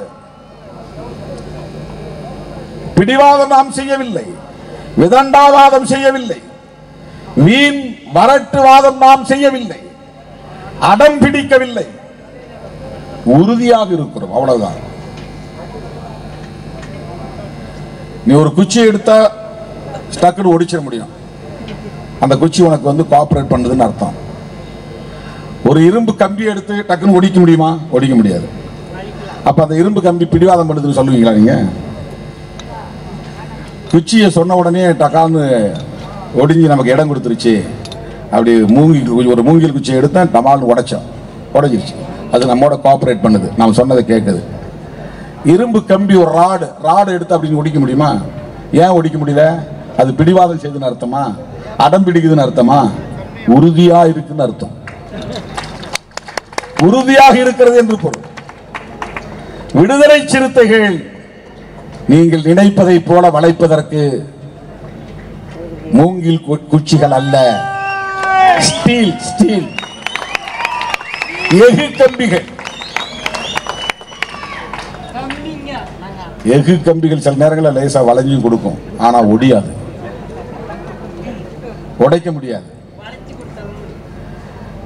இது தற்பெருமைக்காக சொல்லவில்லை, நீங்கள் புரிந்து கொள்ள வேண்டும் என்பதற்காக சொல்லுகிறேன். நாங்கள் புரிந்து வைத்திருக்கிற கொள்கையின் மீது உள்ள உறுதிப்பாட்டை உணர்த்துவதற்காக சொல்லுகிறேன்.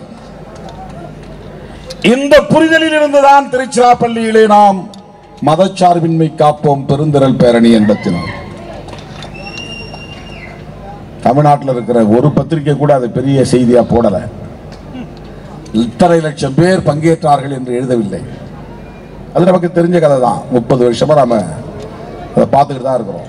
எவ்வளவு இருட்டடிப்புகள், அதையெல்லாம் தாண்டி இன்றைக்கு களத்திலே நாம் தாக்குப்பிடித்து நிற்கிறோம். அந்த பேரணியை எதற்காக நாம் நடத்தினோம்? அந்த பேரணியில் 12 தீர்மானங்களை நிறைவேற்றினோம். இந்தியாவை மதசார்பற்ற நாடாக பாதுகாப்போம், அது ஒரு தீர்மானம். வக்ஃப் திருத்த சட்டத்தை திரும்ப பெற வேண்டும், அது ஒரு தீர்மானம். குடியுரிமை திருத்த சட்டத்தை திரும்ப பெற வேண்டும். தேசிய மக்கள் தொகை பதிவேடு, தேசிய குடிமக்கள் பேரேடு ஆகியவற்றை தயாரிக்கிற முயற்சியை கைவிட வேண்டும். மதவாத வன்முறை தடுப்பு சட்டத்தை நிறைவேற்ற வேண்டும். கும்பல் கொலைகளை பயங்கரவாத குற்றமாக அறிவித்திட வேண்டும். ஜம்மு காஷ்மீரை மீண்டும் மாநிலமாக அறிவிக்க வேண்டும். மதம் மாறியவர்களுக்கான இடஒதுக்கீட்டு உரிமைகளை வழங்க வேண்டும். சமவாய்ப்பு ஆணையத்தை அமைத்திட வேண்டும். பீகார் மாநிலம் புத்தகயாவில் உள்ள மகாபோதி விகாரை பௌத்தர்களிடம் ஒப்படைக்க வேண்டும். வழிபாட்டு தலங்கள் சிறப்பு ஏற்பாடுகள் சட்டத்தை விளக்கக்கூடாது. பொது சிவில் சட்டத்தை கொண்டு வரும் முயற்சியை கைவிட வேண்டும். இது ஒரு நேஷனல் பார்ட்டிக்கு இருக்க வேண்டிய விஷன் விடுதலை சிறுத்தைகள் கட்சிக்கு இருக்கிறது. ஒரு தேசிய கட்சிக்கு இருக்க வேண்டிய பார்வை விடுதலை சிறுத்தைகள் கட்சிக்கு உள்ளது. காங்கிரஸ் போன்ற தேசிய கட்சிகள் நிறைவேற்ற வேண்டிய தீர்மானங்களை தமிழ்நாடு மாநிலத்தில் இயங்கிக் கொண்டிருக்கிற விடுதலை சிறுத்தைகள் கட்சி தீர்மானங்களை நிறைவேற்றியிருக்கிறது. இந்த 12 தீர்மானங்களும் ஒவ்வொன்றும் முத்தான தீர்மானங்கள். நீங்க வீட்டில் இருக்கும்போது உட்கார்ந்து படிக்கணும். 12 தீர்மானங்கள் என்ன அப்படின்னு கேட்டா டக்குன்னு சொல்லணும். 12ல 4வது சொல்லணும், 5வது சொல்லணும், 6வது சொல்லணும். உடனே சொல்லுன்னா சொல்லணும். அவ்வளவு முக்கியத்துவம் வாய்ந்த தீர்மானங்கள் சாதாரணமானதல்ல. இதையெல்லாம் நீங்கள் கற்றுக்கொள்வதன் மூலம் தான் அரசியல் படுத்தப்பட்டவர்களாக வளர முடியும். கொள்கை தெளிவுள்ளவர்களாக களத்திலே நிற்க முடியும். அரசியல் அறியாமையால் உழலுகிற அற்பர்கள் பரப்புகிற அவதூறுகளை எதிர்கொள்ள முடியும். சோசியல் மீடியா பக்கமே பார்க்காதீங்க. எலெக்ஷன் முடிகிற வரலாம் குழப்பத்தை உருவாக்குவதற்கு அவதூறுகளை பரப்புவார்கள். அது ஒண்ணுமே கிடையாது. சும்மா ஒரு 4 மூலையில் உட்கார்ந்து 4 பேர் சேர்ந்து அவன் வாங்குற கூலிக்கு ஏற்ப வாய்ச்சவடால் அடித்துக் கொண்டிருப்பார்கள். சோசியல் மீடியாவில் வரக்கூடிய செய்திகள் எல்லாம் 100க்கு 100 உண்மையானவை என்று நாம் நம்பிவிடக் கூடாது. அதையெல்லாம் எப்ப எதிர்கொள்ள முடியும்னா இந்த தெளிவு இருந்தால் தான் எதிர்கொள்ள முடியும். இந்த 12 தீர்மானங்களை பற்றி உங்களுக்கு ஒரு புரிதல் இருக்க வேண்டும், தெளிவு இருக்க வேண்டும். இந்த மழை இல்லைன்னா ஒவ்வொரு தீர்மானத்தையும் கிட்டத்தட்ட 10 நிமிஷங்கள் உங்களுக்கு விளக்கி சொல்லுவேன். கிட்டத்தட்ட 2 மணி நேரம் விளக்கி சொல்ல வேண்டிய தேவை இருக்கு. இந்த 12 தீர்மானங்களை வக்ஃபு திருத்த சட்டத்தை திரும்ப பெற வேண்டும். வக்ஃபுன்னா என்ன, வக்ஃபு திருத்த சட்டம்னா என்னன்னு சொல்லணும். 10-15 நிமிஷத்துக்கு மேலாகும். இந்த தேசத்தை மதசார்பற்ற நாடாக பாதுகாக்க வேண்டும். இதுக்கு தனியே ஒரே ஒரு தீர்மானத்துக்கு ஒரு பொதுக்கூட்டம் நடத்தணும். இதுதான் ரொம்ப முக்கியமானது. ஏன்னா பிஜேபி கார இந்த தடவை வந்து சோலோ மெஜாரிட்டியில் வந்து தனி பெரும்பான்மை யாருடைய ஆதரவு இல்லாத அளவுக்கு பெரிய மெஜாரிட்டியில் வந்திருந்தான்னா அடுத்த நாளே அவங்க என்ன பண்ணிருப்பாங்கன்னா இந்த கான்ஸ்டிடியூஷன் செல்லாதுன்னு அறிவிச்சிருப்பாங்க. அவங்களுடைய முக்கியமான நோக்கமே அதுதான். இந்த கான்ஸ்டிடியூஷன்ல இருக்கிற செக்யூலரிசத்தை நீக்கணும். இந்து ரிலிஜன் தான் ஸ்டேட் ரிலிஜன் அறிவிக்கணும்.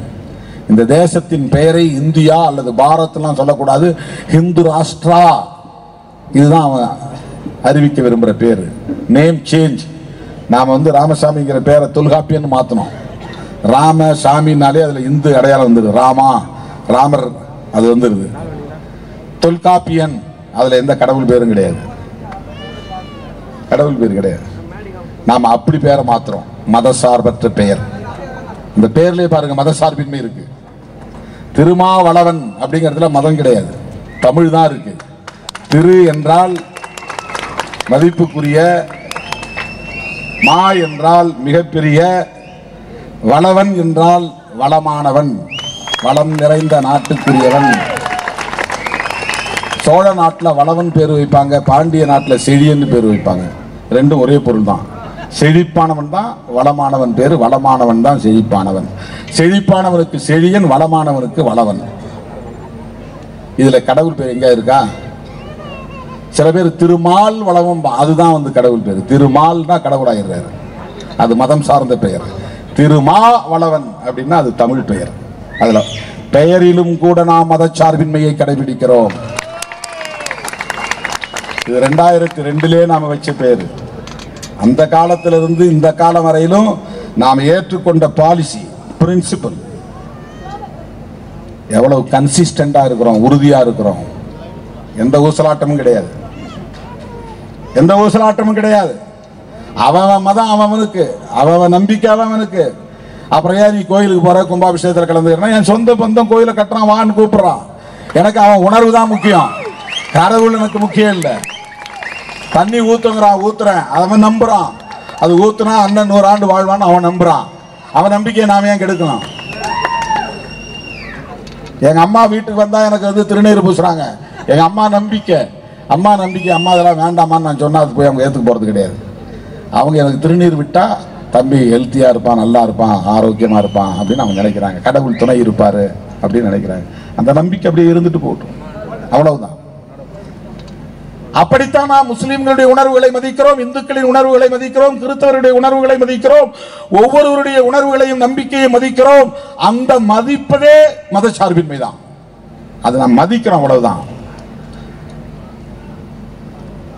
அரசாங்கம் மதம் சார்ந்து இருக்கக்கூடாது என்பதுதான் அரசமைப்பு சட்டத்தினுடைய அடிப்படை கோட்பாடு.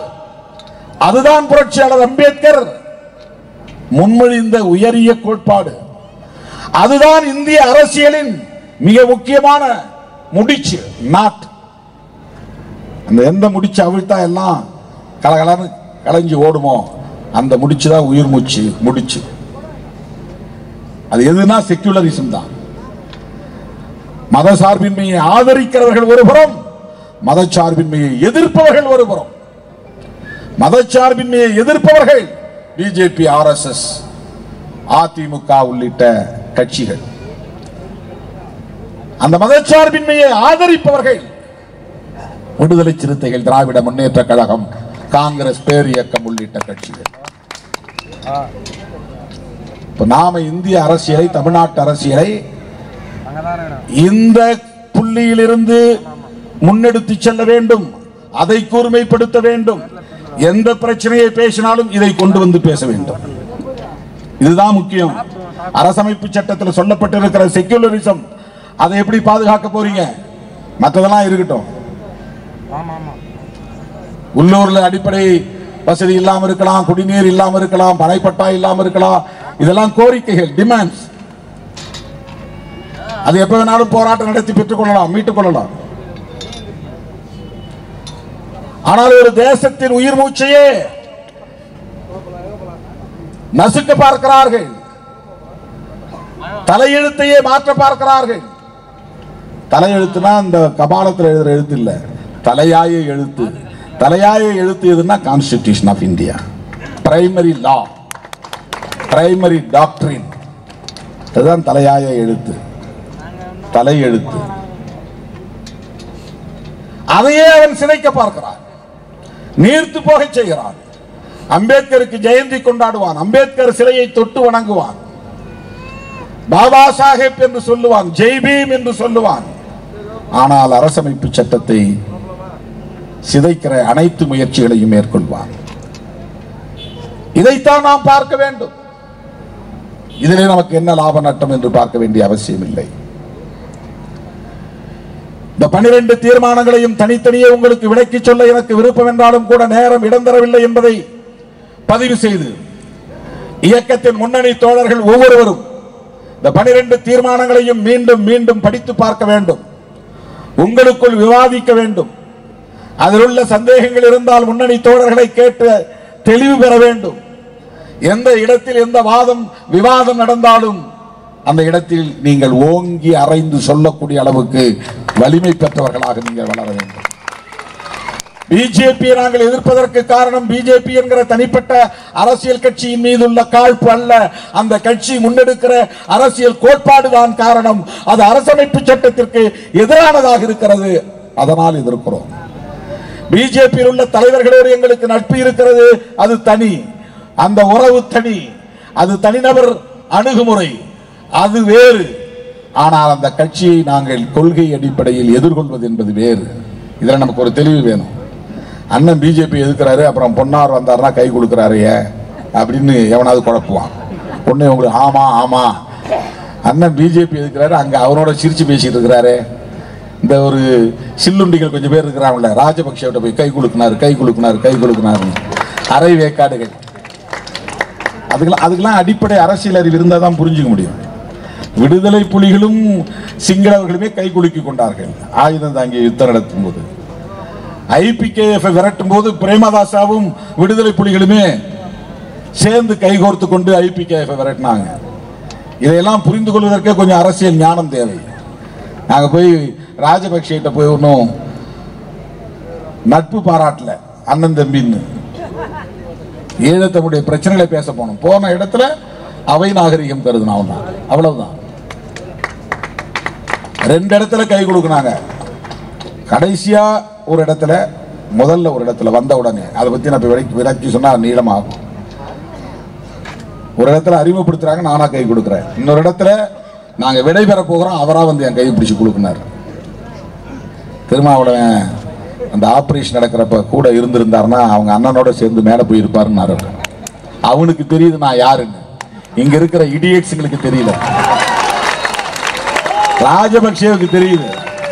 எல்லாரையும் உட்கார வச்சு பேசுறான். பேசுற 2வது நிமிஷத்துலேயே என்ன காட்டுறான் கைய, இவர் உட்கார்ந்து இருக்கிறாரு, இவருக்கு எங்க தரப்பு நியாயம்லாம் கேட்க மாட்டார், இவரு எங்களை எதிர்த்து அங்க போராடிக்கிட்டே இருப்பார் அப்படின்னு இங்கிலீஷ்ல சொல்றான். 10 பேர் போனோம். 10 பேர்ல என்ன பார்த்து ராஜபக்சே கையை நீட்டி சொல்றாரு, இவர் வந்து அவங்க தரப்பு ஆளுங்க சொல்றதை மட்டும் கேட்டு அதை நம்பி போராட்டம் நடத்துறாரு, எங்க தரப்பு நியாயத்தை இவர் கேட்கல அப்படின்னு என்ன கமெண்ட் பண்றாரு. எல்லாம் முடிஞ்சு வெளியே போற நேரத்தில் ஒன்னா சேர்ந்து ஒரு போட்டோ எடுக்கணும்னு ஒரு போட்டோகிராஃபர் வந்து சொல்றான். நான் தான் முன்னாடி வெளியே விறுவிறுன்னு எழுந்துச்சு வரேன், என்னதான் வந்து மறிக்கிறான், என்கிட்ட தான் சொல்றான் பிரசிடென்ட்டோட சேர்ந்து ஒரு போட்டோ எடுக்கணும் சார் இங்கிலீஷ்ல வந்து சொல்றான். அப்படி நான் திரும்புறேன், எல்லாம் வராங்க வரிசையா. ராஜபக்சேவை நடுவில் வச்சு அப்படியே வரிசையா நின்று கை கோக்குறோம், போட்டோ எடுக்கிறோம். போட்டோ எடுத்து முடிச்சோடனே அவர் டக்குன்னு என் கையை பிடிச்சி டிஆர் பாலுகிட்ட சொல்றாரு, தெரியுமா இவரை பிரபாகரனுக்கு ரொம்ப வேண்டியவர், ஆபரேஷன் நடந்த போது இவர் அங்க அவன் என்ன சொல்றான்னா இவர் அடிக்கடி வருவாரு, அவரோட இருப்பாருன்னு புரிஞ்சுக்கிட்டு சொல்றான். அந்த நேரம் இவர் இருந்திருந்தாருன்னா இவரும் மேல போயிருப்பாருன்னு கிண்டல் அடிக்கிறான். அது அந்த இடத்துல அவன் ஃபன்னியா சொன்னாலும் கூட பிரபாகரனுக்கு மிகவும் நெருக்கமானவன் திருமாவளவன் என்பதை புரிந்து வைத்திருக்கிறான் ராஜபக்சே. பிரபாகரனால் அடையாளம் காணப்பட்டவன் திருமாவளவன் என்பது உலகமெங்கும் வாழுகிற தமிழர்களுக்கு தெரியும். இங்க இருக்கிறவன் சாதியா பார்த்தான் திருமாவளவனை. அண்ணன் பிரபாகரன் வந்து தலைவனாக பார்த்தார், தமிழனாக பார்த்தார். தமிழ்நாட்டில் இருக்கிறவெல்லாம் இன்னமும் நம்மளை வந்து இன்னும் சாதிக்காரன் தான் பார்க்குறானே தவிர அவருக்கு என்ன தெரியும், என்ன பேசுறாரு, என்ன பார்வை அவருக்கு இருக்கு, என்ன வலிமை இருக்கு, என்ன ஆளுமை இருக்கு, அதெல்லாம் யாரும் பார்க்கறது கிடையாது. அவர்கிட்ட கை குலுக்கினதை வந்து இங்க இன்னமும் சில சில்லுண்டிகள் வந்து சோசியல் மீடியாவில் விமர்சனம் பண்ணிட்டு உட்காந்துருக்கிறான். இவர் போனாரு, கையை குலுக்கினாரு, அதை இதை வாங்கிட்டு வந்தாரு. அந்த மாதிரி பொன்னார் பார்க்குற பொன்னாரை பார்த்து கை கொடுக்குறேன்னா பிஜேபி கருத்தோட ஒத்து போயிட்டேன்னு அர்த்தம் கிடையாது. அவர் ஒரு நான் ஒரு தனிநபர். அவர் என்னை விட வயதில் மூத்தவர், நான் அவருக்கு இளையவன். இரண்டு தனிநபர்களுக்கு இடையிலான உறவு அன்பார்ந்த உறவாக இருக்க வேண்டும், அவ்வளவுதான். மதிப்புக்குரியதாக இருக்க வேண்டும். அதுல வந்து முரண்பாடு இருக்கக்கூடாது. அதுல இம்மெச்சூர்டா, அதாவது முதிர்ச்சி இல்லாமல் நடக்கக்கூடாது. அது வேற, இது வேற. ஒரு முதியவரை பார்த்தா, வயதில் மூத்தவரை பார்த்தா எழுந்து மரியாதை கொடுக்கணும், அவங்களுக்கு வணக்கம் சொல்லணும், அவங்களை கையை பிடிச்சு கொடுக்கணும் அப்படிங்கிறது அது ஒரு டிசிப்ளின், அது ஒரு ஒழுங்கு, அது ஒரு ஒழுங்கு. அதுக்காக அவங்க கருத்தோட நம்ம ஒத்து போவோமா? அது உங்க கருத்து உங்களுக்கு, எங்க கருத்து எங்களுக்கு, அவ்வளவுதான். நீங்க பிஜேபி கொள்கையை உயர்வா கருதுறீங்க, நாங்க பிஜேபி கொள்கையை ஏத்துக்க முடியாதுங்கிற. ஏன்னா நீங்க சாதி ஒழிப்பை பத்தி பேசுறதுல நாங்க சாதி ஒழிப்பை பத்தி பேசுறோம், நீங்க சமத்துவத்தை பத்தி பேசுறதுல நாங்க சமத்துவத்தை பத்தி பேசுறோம். உங்களுக்கு சமூக நீதி முக்கியமானது இல்லை, எங்களுக்கு சமூக நீதி தான் முக்கியமானது. அதுதான் எங்களுக்கு ஒரே அடிப்படை கோட்பாடு. பிஜேபி சமூக நீதிக்கு பெரிய முக்கியத்துவம் தர மாட்டாங்க. இந்து ஒற்றுமை தான் பெருசா பேசுவாங்க, அவங்களுக்கு அது முக்கியமானது. எங்களுக்கு மக்கள் ஒற்றுமை தான் முக்கியமானது. தேசிய அளவில் ஜனநாயக சக்திகளின் ஒற்றுமை தான் முக்கியமானது, ஜனநாயக சக்திகளின் ஒற்றுமை. தமிழங்கிறதுக்காக சாதி வெறியனை தூக்கி பிடிச்சு கொண்டாட முடியாது. சாதி பெருமையை குடிப்பெருமைன்னு மாத்திக்கிறாங்க. இப்போ சாதி பெருமையை குடிப்பெருமைன்னு மாத்திக்கிட்டா சாதி ஒழிஞ்சு போச்சான். இப்ப புதுசா சில பேர் கிளம்பி இருக்கிறாங்க. அவர்கள்லாம் நம்மளை இன்னைக்கு விமர்சனம் பண்ணி கொண்டிருக்கிறார்கள். பெரியாரையே விமர்சனத்துக்கு உட்படுத்துகிறார்கள். பெரியாரையே என்று சொல்வதற்கு என்ன காரணம்னா, அவர் வந்து ஒரு உயர்குடியிலே, அதாவது பொருளாதாரத்தால் உயர்ந்த குடியிலே பிறந்தவர், பெரிய தனவந்தர். அவர் ஒடுக்கப்பட்ட சாதியை சார்ந்தவர் இல்லை. சாதியால் அவருக்கு எந்த இழிவும் இல்லை, எந்த வன்கொடுமையும் நிகழவில்லை. அவருடைய குடிசை கொளுத்தப்படவில்லை. ஏன்னா அவர் வீடு குடிசை கிடையாது, அவர் வீடு கொளுத்தப்படவில்லை. அவருடைய தெரு சூறையாடப்படவில்லை. அவர் எங்கும் அடித்து கட்டி வைத்து அடிக்கப்படவில்லை, துன்புறுத்தப்படவில்லை. சாதியால் எந்த விதமான அவமானத்தையும் அவர் பெரிதாக சந்திக்கவில்லை. ஆனால் அவர் சாதி ஒழிப்புக்காக தம் வாழ்வை முழுமையாக ஒப்படைத்துக் கொண்டார். அம்பேத்கர் வந்து அவ்வளோ படிச்சவரு, இவர் ஒண்ணுமே படிக்காதவர், எப்படி ஒப்புடுறீங்கிறாங்க. பாருங்க எவ்வளவு பெரிய சிந்தனையாளர்கள் பாருங்க. அப்படி பார்த்தா இயேசு பெருமானே ஒன்றும் படிக்காதவர், முகமது நபிகள் எதுவுமே படிக்காதவர், அவருக்கு எழுத படிக்கவே தெரியாது. படிப்பை வச்சு நீங்க வந்து ஒரு அளவுகோல் வச்சிட முடியுமா? பெருந்தலைவர் காமராஜர் 3ஆம் கிளாஸா 5ஆம் கிளாஸா தெரியாது, அவர் தேசிய தலைவராக உயர்ந்தார். தேசிய தலைவராக உயர்ந்தார். மேதகு பிரபாகரன் அவர்களை அவரை விட வயதிலே மூத்த ஆண்டன் பாலசிங்கம் போன்றவர்கள், அவர் ஆங்கிலம் உட்பட பல மொழிகளில் பேசக்கூடிய ஆற்றல் பெற்றவர் ஆண்டன் பாலசிங்கம்.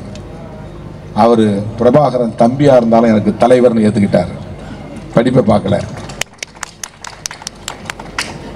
ஆளுமை தான் முக்கியம், படிப்பு முக்கியம் கிடையாது. பர்சனாலிட்டி தான் முக்கியம், டிசிப்ளின் தான். அவன் என்ன கொள்கையை பேசுகிறான் என்பதுதான் முக்கியம், மனிதனை எப்படி மதிக்கிறான் என்பதுதான் முக்கியம். வள்ளலார் என்ன படிச்சார்? அவர் கோட்பாடு உலகத்தையே இன்னைக்கு ஈர்க்கிறது.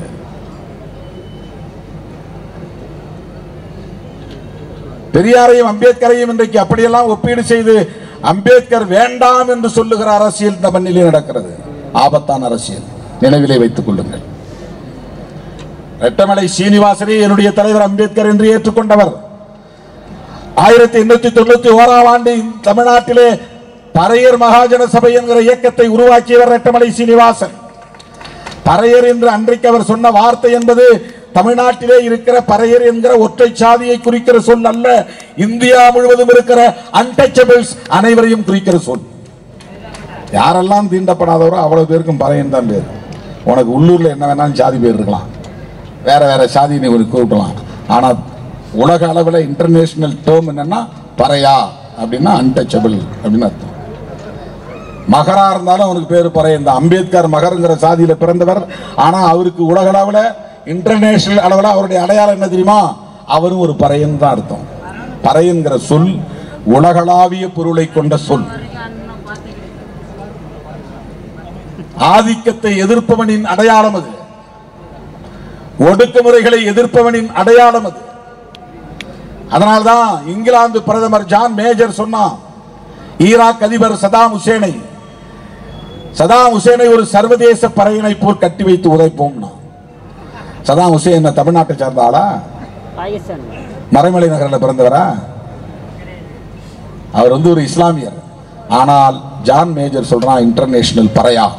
யார? சதாம் ஹுசேனை. சதாம் ஹுசேனுக்கு இன்டர்நேஷனல் பறையான்னு பேர் வைக்கிறான்.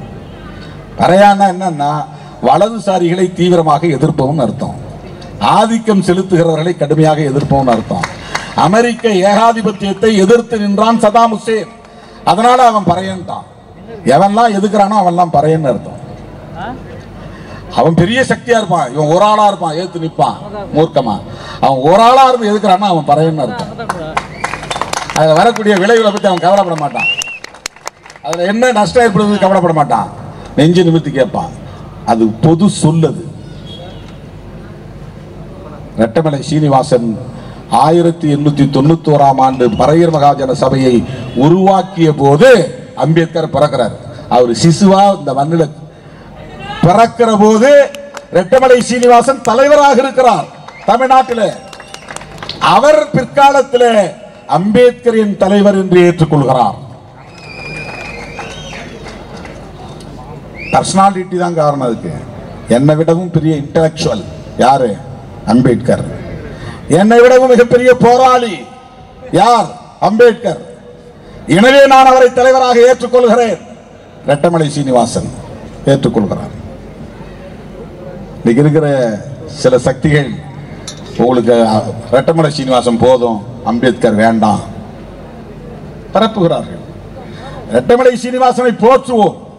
விடுதலை சிறுத்தைகள் சொல்லித்தான் அச்சிரபாகத்திலே மணிமண்டபம், விடுதலை சிறுத்தைகள் முயற்சியில் தான் கோழியாளத்திலே மணிமண்டபம், விடுதலை சிறுத்தைகளுடைய முயற்சியில் தான் சென்னையிலும் மணிமண்டபம். ரெட்டமலை சீனிவாசன் அவர்களுக்கு 2 இடத்துல அரசு மணிமண்டபம் இருக்கு. விடுதலை சிறுத்தைகளின் எழுச்சியால் உருவான விளைவு. பண்டிதருக்கு மணிமண்டபம் விடுதலை சிறுத்தைகளின் எழுச்சியால் உருவானது. இளைய பெருமாளுக்கு மண்டபம் விடுதலை சிறுத்தைகளின் எழுச்சியால் உருவானது. இமானுவேல் சேகரனாருக்கு மணிமண்டபம் விடுதலை சிறுத்தைகளின் எழுச்சியால் உருவானது.